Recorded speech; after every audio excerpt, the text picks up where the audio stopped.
વાત કરીશું લવ રાશિફળ, પ્રેમ રાશિફળ 2026ની।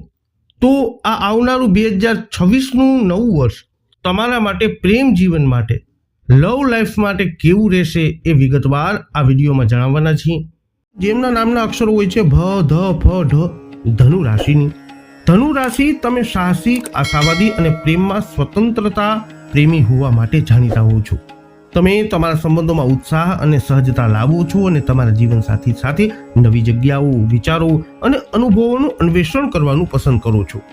તમારું સકારાત્મક વલણ અને રમૂજની ભાવના તમને મનોરંજક અને ઉત્થાન આપનાર સાથી બનાવે છે। તમે સત્યને મહત્વ આપો છો અને સામાન્ય રીતે તમારી લાગણીઓ અને અપેક્ષાઓ વિશે સીધા રહો છો। તમે જુદા જુદા દૃષ્ટિકોણ સ્વીકારવાનું વલણ રાખો છો, જે તમને સંબંધોમાં સારી રીતે જોડવામાં મદદ કરે છે। જો કે સ્વતંત્રતા માટેની તમારી તીવ્ર ઈચ્છા સ્થાયી થવામાં અથવા સંપૂર્ણ પ્રતિબદ્ધ થવામાં પડકારજનક બનાવી શકે છે। તમને એવા ભાગીદારો સાથે જોડાવા માટે પણ સંઘર્ષ કરવો પડી શકે છે જે પ્રેમ પ્રત્યે વધુ સાવધ અભિગમ પસંદ કરે છે। વર્ષ 2026ની કુંડળી અનુસાર ધનુ રાશિના જાતકો તમારા પ્રેમ જીવનમાં આ વર્ષ સારું રહી શકે છે। વર્ષની શરૂઆતમાં કેટલીક નાની ભાવનાત્મક વધઘટ સિવાય તમારું અંગત જીવન સ્થિર અને પ્રેમમાં જોડાણ અને વાસ્તવિકતાથી ભરેલું રહેવાની આ વર્ષમાં શક્યતા છે। શરૂઆત કરીએ વર્ષ 2026 પરિણીત ધનુ રાશિના જાતકો માટે આ વર્ષ કેવું રહેશે। તો પરિણીત ધનુ રાશિના જાતકો માટે વર્ષ 2026 ધનુ રાશિની કુંડળી અનુસાર ભાવનાત્મક રીતે સુરક્ષિત વર્ષ સૂચવી રહ્યું છે, જેમાં શરૂઆતમાં થોડા અવરોધો આવશે। તમે તમારા જીવનસાથી પાસેથી વધુ પડતી અપેક્ષાઓ અથવા તીવ્ર ભાવનાત્મક જરૂરિયાતો અનુભવી શકો છો, જે ઘર્ષણ તરફ દોરી શકે છે। અવાસ્તવિક ધારાધોરણોને કારણે ખોટી વાતચીત થઈ શકે છે, જે ભાવનાત્મક અંતર તરફ દોરી શકે છે। તમારામાંથી કેટલાકને વ્યક્તિગત સ્વતંત્રતાની તીવ્ર ઈચ્છા પણ હોઈ શકે છે, જે તણાવ ઉત્પન્ન કરી શકે છે।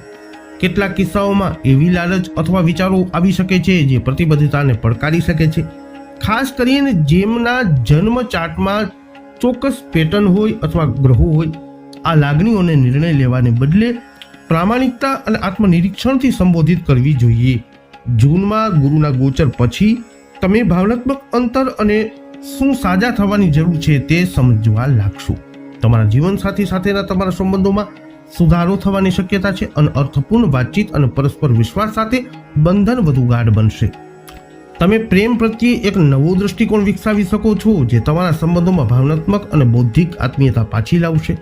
તમારા ગૃહસ્થ જીવન ધીમે ધીમે વધુ શાંતિપૂર્ણ અને પોષણક્ષમ બનશે।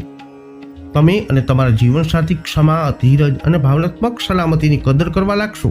આ ગુણો ભૂતકાળના વિવાદોને ઉકેલવામાં અને તમારા સંબંધોને મજબૂત બનાવવામાં અવશ્ય મદદ કરશે। ધનુ રાશિના જાતકો માટે વર્ષ 2026 પ્રેમ જીવન માટે કેવું રહેશે। તો જો તમે લગ્ન કર્યા પછી પણ કોઈ સંબંધમાં કે લિવ ઇન પાર્ટનરશિપમાં છો, તો ધનુ રાશિના કુંડળી અનુસાર વર્ષ 2026 એક સુંદર અને ભાવનાત્મક રીતે પરિપૂર્ણ વર્ષ સૂચવે છે।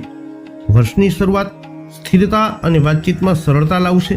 કોઈ મોટી જ્યોતિષીય મુશ્કેલીઓ વિના તમને અને તમારા જીવનસાથીને ભાવનાત્મક, શારીરિક, બૌદ્ધિક અને આધ્યાત્મિક સ્તરે પણ એકબીજા સાથે જોડાવાનો આનંદ મળી શકે છે। વારંવાર સપ્તાહના અંતે ફરવા જવાથી અથવા ટૂંકી યાત્રાઓ કરવાથી બંધનને તાજું કરવામાં મદદ મળી શકે છે। પાછલા વર્ષોની તુલનામાં તમારા સંબંધો વધુ સુમેળભર્યા અને ભાવનાત્મક રીતે સમૃદ્ધ લાગશે। ઓક્ટોબરમાં ગુરુના બીજા ગોચર પરથી સંબંધ, આત્મીયતા અને નિકટતાના નવા તબક્કામાં પ્રવેશ કરી શકે છે। તમે સાથે લાંબી મુસાફરીની યોજના બનાવી શકો છો અથવા સગાઈ કરવાનું પણ વિચારી શકો છો। જો તમારી જન્મ કુંડળી તેને સમર્થન આપે તો કૌટુંબિક પરિચય અને ભવિષ્ય વિશે ગંભીર વાતચીત પણ સૂચવવામાં આવે છે। આખા વર્ષ દરમિયાન તમારા બંધન મજબૂત, વફાદાર અને પરસ્પર આદરથી ભરપૂર રહેશે। ધનુ રાશિની સુસંગતતા 2026 સૂચવે છે કે તમે બંને સંબંધોનું મૂલ્ય સમજશો અને કોઈ બાહ્ય હસ્તક્ષેપ તમારા વિશ્વાસને તોડશે નહીં। ધનુ રાશિના જાતકો માટે વર્ષ 2026નું પ્રેમ જીવન કેવું રહેશે। તો કુમારા ધનુ રાશિના જાતકો અથવા લગ્ન કરવાનું વિચારી રહેલા લોકો માટે વર્ષ 2026નો પહેલો ભાગ થોડો અનિશ્ચિત લાગી શકે છે। જો તમે સગાઈ કરી રહ્યા છો અથવા લગ્ન પ્રસંગમાં છો, તો તમને તમારા મંગેતર સાથે શંકાઓ અથવા વાતચીતમાં અંતરનો અનુભવ થઈ શકે છે। આવેગજન્ય વર્તન ન કરવું મહત્વપૂર્ણ રહેશે। તેના બદલે સ્પષ્ટ અને પ્રામાણિક વાતચીત પર ધ્યાન કેન્દ્રિત કરો। તમે એવા સંભવિત ભાગીદારોને મળી શકો છો જે તમારી ભાવનાત્મક તરંગ લંબાઈ સાથે સુસંગત ન હોય. જો પ્રસ્તાવો પરિવાર દ્વારા આવે તો પણ તમે ખચકાટ અથવા શંકા અનુભવી શકો છો. આ લાગણીઓ સ્વાભાવિક છે અને તમને મજબૂત મંતવ્યો બનાવવા પહેલા તમારો સમય લેવા માટે પ્રોત્સાહિત કરવામાં આવે છે. કેટલાક લોકો માટે શરૂઆતમાં વિશ્વાસના મુદ્દાઓ આવી શકે છે જે ભાવનાત્મક પ્રતિબદ્ધતામાં વિલંબ કરાવી શકે છે. તે ઠીક છે, તમે ફક્ત તમારા હૃદયને ખરેખર જ પડઘો પાડે છે તેની સાથે સંરેખિત કરી રહ્યા છો. વર્ષના બીજા ભાગમાં તમારી સ્પષ્ટતામાં સુધારો થશે અને તમે નવી શરૂઆત માટે વધુ ખુલ્લા અનુભવો અથવા સુસંગત વ્યક્તિ સાથે ઊંડી પ્રતિબદ્ધતા અનુભવી શકશો. ધનુ રાશિના પ્રેમ જીવન માટે મહત્વપૂર્ણ મહિનાઓ ક્યાં ક્યાં રહેશે? તો પરિણીત ધનુ રાશિના જાતકો માટે જાન્યુઆરી અને જૂન મહિનો સૌથી બેસ્ટ રહેશે. લગ્ન જીવનમાં અવિવાહિત ધનુ રાશિના જાતકો માટે એપ્રિલ અને ઓક્ટોબરનો મહિનો સૌથી રોમેન્ટિક રહેશે. એકલવાયુ જીવન જીવનારા લોકો માટે મે મહિનો પ્રેમ અને નવા સંબંધો માટે સૌથી અનુકૂળ રહેશે. અંતમાં વાત કરીએ ધનુ રાશિએ આ વર્ષમાં કરવાના ઉપાયોની, તો તમારા સંબંધોમાં નકારાત્મક ઉર્જા દૂર કરવા તમારા લિવિંગ રૂમના દક્ષિણ પશ્ચિમ ખૂણામાં સિંધવ મીઠાનો દીવો અવશ્ય મૂકો. તમારા ઘરના ઉત્તર પૂર્વ ખૂણામાં કેળાનો છોડ વાવો અને શાંતિ અને સુમેળ લાવવા માટે તેને દરરોજ જલ અર્પણ કરો. સંબંધોમાં સ્પષ્ટતા માટે દર શનિવારે રાહુના બીજ મંત્ર ઓમ રાહવે નમઃનો જાપ અવશ્ય કરો. ભાવનાત્મક રીતે ફરીથી જોડાવા માટે ખાસ કરીને પૂર્ણિમાની રાત્રે તમારા જીવનસાથી સાથે ચાંદનીના પ્રકાશમાં અવશ્ય ફરવા જાઓ. જેમના નામના અક્ષરો હોય છે ખ અને જ, મકર રાશિના જાતકોની, તો પ્રેમ અને સંબંધોની વાત આવે ત્યારે મકર રાશિના લોકો જવાબદાર, ભરોસાપાત્ર અને વફાદાર ભાગીદાર હોય છે. તમે ભાવનાત્મક રીતે ખુલીને વાત કરવામાં ધીમા હોવ છો કારણ કે તમે પ્રેમના મામલામાં સંયમિત અને સાવધાન રહેવાનું વલણ ધરાવો છો. તમે પ્રેમ સંબંધોમાં ઉતાવળ કરતા નથી અને સામાન્ય રીતે જીવનસાથી તમારા મૂલ્યો, ધ્યેયો અને જીવનશૈલી સાથે સુસંગત છે કે નહીં તેનું મૂલ્યાંકન કરવા માટે સમય અવશ્ય કાઢો છો. એક વખત તમે પ્રતિબદ્ધ થઈ જાઓ છો પછી તમે તમારું સર્વસ્વ આપી દેવાવાળા છો. ફરજ પ્રત્યેની તમારી મજબૂત ભાવના તમને એક વિશ્વસનીય અને સહાયક વ્યક્તિ બનાવે છે. તમે ઘણી વખત જીવનના અન્ય ક્ષેત્રોમાં જે વ્યવહારિકતા લાગુ કરો છો તે જ રીતે સંબંધો ઉપયોગ કરો છો. તમે એવા ભાગીદારો તરફ આકર્ષિત થાઓ છો જે તમારી મહત્વાકાંક્ષા અને કાર્યનીતિને શેર કરે છે. ઘણી વખત એવી વ્યક્તિની શોધમાં હોય છે જેની સાથે તમે અર્થપૂર્ણ ભવિષ્ય બનાવી શકો. જોકે તમારા અને તમારા જીવનસાથી માટેના તમારા ઉચ્ચ ધોરણો ક્યારેક દબાણ ઉત્પન્ન કરી શકે છે. જ્યારે તમારી પાસે ગંભીર અને વ્યવહારિક બાજુ હોય છે ત્યારે તમારો રોમેન્ટિક સ્વભાવ સમય જતાં ધીમે ધીમે પ્રગટ થાય છે. વર્ષ 2026ની પ્રેમ કુંડળી અનુસાર આ વર્ષ તમારા સંબંધો માટે મધુર અને પડકારજનક ક્ષણોનું મિશ્રણ રહેશે. પરિણીત જાતકો સંવાદિતા અને સંઘર્ષ વચ્ચે પરિવર્તન અનુભવી શકે છે, જ્યારે સંબંધોમાં રહેલા લોકો સ્થિર પરંતુ આત્મનિરીક્ષણશીલ વર્ષની અપેક્ષા રાખી શકે છે. શરૂઆત કરી પરિણીત જાતકોથી, કેવું રહેશે વર્ષ 2026નું આ વર્ષ? પરિણીત મકર રાશિના જાતકો માટે વર્ષની શરૂઆત સંપૂર્ણ સુમેળ સાથે નહીં થાય. તમને લાગણીઓ વ્યક્ત કરવામાં મુશ્કેલીઓનો સામનો કરવો પડી શકે છે, જે અસલામતી અથવા ભાવનાત્મક અંતરની લાગણીઓ ઉત્પન્ન કરી શકે છે. વર્ષની શરૂઆતમાં વાતચીતમાં અંતર કામચલાઉ જોડાણ તોડી શકે છે અથવા અસંતોષ તરફ દોરી શકે છે. તમે શારીરિક આત્મીયતામાં પણ ઘટાડો અનુભવી શકો છો જે ભાવનાત્મક નિકટતાને અસર કરી શકે છે. જો કે આ કાયમી સ્થિતિઓ નથી, તેના બદલે વધુ સમજણ અને ધીરજની જરૂરત હોવાના સંકેતો છે.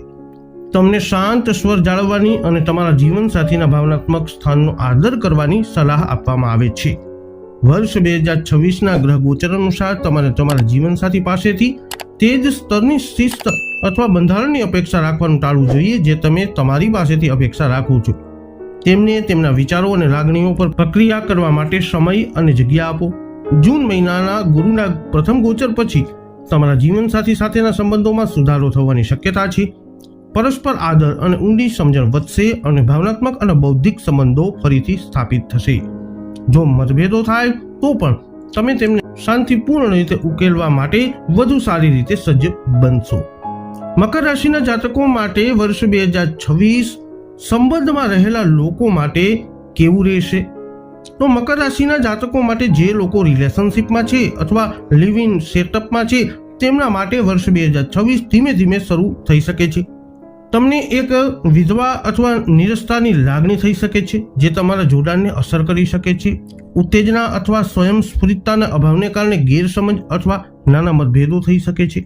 તમને નવા અનુભવો અજમાવવા, દિનચર્યા તોડવા અને તમારા સંબંધોમાં રમતિયાળ અથવા રોમેન્ટિક ઉર્જા લાવવા માટે પ્રોત્સાહિત કરવામાં આવે છે. જ્યારે સાહસ તમારા માટે સ્વાભાવિક રીતે ન આવે, ત્યારે નાના આશ્ચર્ય પણ ઉમેરવાથી બંધન જીવંત રાખવામાં મદદ મળી શકે છે. ભૂતકાળના મુદ્દાઓ ફરી ઉભરી શકે છે અને ખુલ્લા અને પ્રામાણિક વાતચીત દ્વારા તેનો ઉકેલ લાવવો જોઈએ. ભાવનાત્મક આરામ અને સ્નેહ પુનઃસ્થાપિત કરવા માટે સતત વાતચીત કરવી જરૂરી છે. ભલે એકંદરે વર્ષ સ્થિર રહેશે, પરંતુ ભાવનાત્મક રીતે અલગ થવાની ક્ષણો આવી શકે છે. આ સમયગાળા ધીરજ અને ભાવનાત્મક સ્થિતિસ્થાપકતાની કસોટી કરશે. સંપૂર્ણપણે તમારી જાતમાં જવાનું ટાળવું અને તમારી લાગણીઓ શેર કરવાનો પ્રયત્ન કરવો અને તમારી જાતને સંવેદનશીલ બનવા દો. સાથે મળી અર્થપૂર્ણ પ્રવૃત્તિઓમાં ભાગ લેવાથી, બહાર ગુણવત્તાયુક્ત સમય વિતાવવાથી અને તમારા જીવનસાથીના પ્રયત્નોને સ્વીકારવાથી તમારા બંધનને વધુ ગાઢ બનાવવામાં મદદ મળશે. વર્ષ 2026 પ્રેમ જીવન દર્શાવે છે કે વર્ષના અંત સુધીમાં તમારો પ્રેમ વધુ મજબૂત અને વાસ્તવિક લાગશે. ભાવનાત્મક અને શારીરિક આત્મીયતામાં સુધારો થશે. મકર રાશિના લોકો માટે વર્ષ 2026 પ્રેમ જીવન કેવું રહેશે? તો 2026 માટે મકર રાશિના પ્રેમ જીવનની આગાહી કરવામાં આવે તો આવનારા વર્ષમાં લગ્ન કરવા અથવા વચનબદ્ધ થવા માંગતા સિંગલ મકર રાશિના જાતકો માટે આ વર્ષ આશાસ્પદ સંભાવનાઓ ધરાવે છે. પ્રથમ ભાગ એવી મીટિંગ્સ અને વાતચીતોથી ભરેલો હોઈ શકે છે જે મજબૂત ભાવનાત્મક જોડાણ તરફ દોરી જતું નથી, પરંતુ આ સમયગાળો તમને ખરેખર શું જોઈએ છે તે સ્પષ્ટ કરવામાં મદદ કરશે. જો તમારી સગાઈ થઈ ગઈ હોય અથવા તમે લગ્નના તબક્કામાં હો, તો શાંતિ અને પરસ્પર સ્નેહનો ભાવ પ્રવર્તશે અને તમે કોઈ મોટી મુશ્કેલીઓ વિના લગ્ન જીવનમાં આગળ વધી શકો છો. જૂનમાં ગુરુના ગોચર પછી રોમેન્ટિક ઉર્જા વધુ સરળતાથી રહેશે, વાતચીત વધુ અર્થપૂર્ણ બનશે અને જો તમે કોઈ એવી વ્યક્તિને મળો જે તમારા માટે યોગ્ય લાગે તો અનિર્ણાયકતાના ચક્રમાં ન પડવું મહત્વપૂર્ણ છે. જો તમારી જન્મકુંડળી આ વાતને સમર્થન આપે તો આ વર્ષ સગાઈ અથવા લગ્ન માટે પણ યોગ્ય છે. વર્ષ 2026 પ્રેમ જીવન કેવું રહેશે? વર્ષ 2026 મકર રાશિના પ્રેમ જીવન માટે મહત્વપૂર્ણ મહિનાઓ ક્યાં રહેશે? તો પરિણીત મકર રાશિના જાતકો માટે ફેબ્રુઆરી અને જુલાઈ મહિનો સૌથી શાંતિપૂર્ણ છે. સંબંધોમાં રહેલા માટે મે વધુ સ્થિરતા અને જોડાણ આપવાનો મહિનો છે. એકલવાયુ જીવન જીવતા વ્યક્તિઓ માટે જૂન મહિનો નવા પ્રેમ અથવા પ્રતિબદ્ધતા માટે સૌથી અનુકૂળ છે. ઉપાયોની વાત કરીએ તો કબૂતરો અને કીડીઓની દરરોજ અથવા ઓછામાં ઓછા મંગળવાર અને શનિવારે અવશ્ય એમને ખવડાવો, સેવા કરો. તમારા રૂમના વાયવ્ય ખૂણામાં તમારો અને તમારા જીવનસાથીનો ફોટો અવશ્ય મૂકો અને તે વિસ્તારને સ્વચ્છ અને ગંદકી મુક્ત રાખો. શાંતિ અને ભાવનાત્મક ઉપચાર માટે દર શુક્રવારે દુર્ગા ચાલીસાનો પાઠ કરો. દરરોજ સવારે જમીનને સ્પર્શ કરી અને આભાર માની ધરતી માતા પ્રત્યે કૃતજ્ઞતા અવશ્ય દર્શાવો.